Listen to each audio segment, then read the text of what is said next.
Hi everyone, it's Linda and Hi. Michelle. It's Saturday, it's movie day, It is. and we saw two movies today. Yeah, kind of.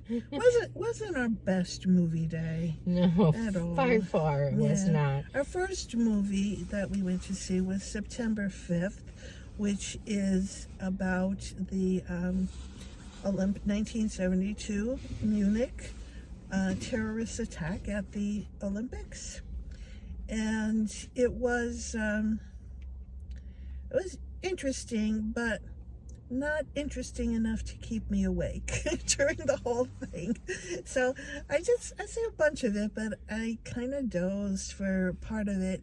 But I mean, just to say my part, and then I have to turn this over to Linda, is that they were commenting. It was a news team, ABC news team, were covering the Olympics, and most of the events took place behind the scenes in the newsroom. So you saw how they were handling the news as it was coming in, how they were portraying it out to the world as to what was happening with these terrorist killings that were occurring.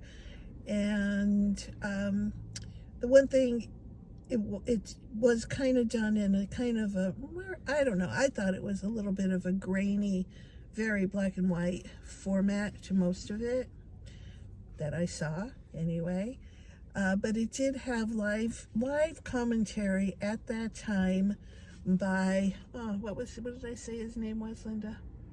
Sports journalist, The sports Jim journalist, McKay. Jim McKay. That was live. That was actually occurred at the time. So we were focusing in on Jim McKay on a TV screen telling about what was happening. Peter Jennings was also involved, but not as himself. He was a commentator also. So, Linda, take it from there. She slept through most of it. I did. It actually was quite an interesting story because I don't remember any of this. I was 18 at the time this took place, and that was like the furthest thing from my mind at that age. But it took place during the 1972 Olympics in Munich, and it was the first time that that any kind of terrorist activity was shown on TV, was broadcast at the time it was occurring, at the same time it was occurring. And supposedly 900 million people saw this take place on ABC while it happened. Okay, more than they say saw the man walk on the moon. I don't know if that's true. But what we saw was the chaos that went on in the newsroom, the decision for the sports team to keep the broadcast and not turn it over to the news team. They felt like they were there to cover the athletes, and these were athletes being held as hostages during this Olympics, and so they should be the team that covered the event, and they fought to keep it from going to the news team. And there were some mishaps that happened during the newscasts. Originally, they broadcast that the hostages, well, there were, let's say this, let me go back a little bit. There was 2 hostages that were killed when they were first taken in their dorms, in their housing units in the games area. And those 2 were murdered, and then the terrorists took the remaining 9 hostages to the airport to transport them, and they were making demands, etc. And so the news team got word that there was some chaos at the airport, some shooting, and the news team got a report that the hostages had been freed, that they had escaped during this gunfire, and broadcast that, only to find out later that that was not the case, that all of the hostages had been killed. So it played out of the difference between like the arguments that went on between the news team and the sports team, and then what happened when the news was released that the hostages were free, and then when they had to recant that. And it was just a lot of, mishaps and misinformation, and just, in the chaos of it all. It was an interesting story. It was slow.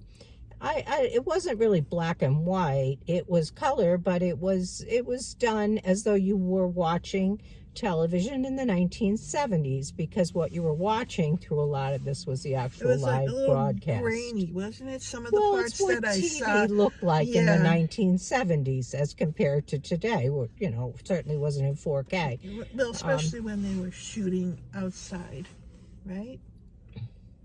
Like when they were focusing in on the people that were on top of the building at the beginning. Well, then they were looking through a long lens. Yeah. That was a long camera lens. Yeah, so, that they were watching. You they were watching who was there. If you look through a long camera lens and extend your zoom that far, it would look like that too. Yeah. So, but it was an interesting story. If you don't know the story, it's worth seeing the movie.